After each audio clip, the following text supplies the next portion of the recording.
Saudara, Anda masih bersama saya Syematika dalam Kompas Aceh.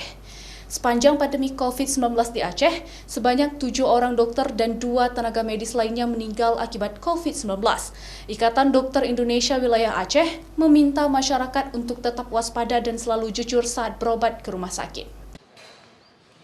Kasus tenaga medis terbaru meninggal merupakan 1 orang dokter di Aceh Utara yang meninggal karena positif COVID-19, serta adanya penyakit komorbid atau penyakit bawaan lainnya.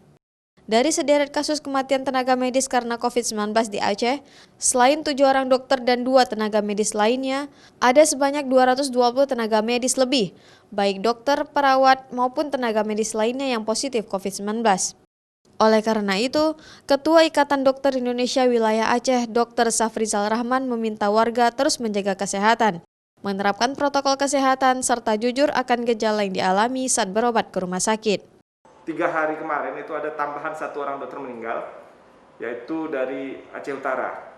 Nah, itu Dr. Samsurijal, usianya cukup muda, tapi beliau memang ada komorbid.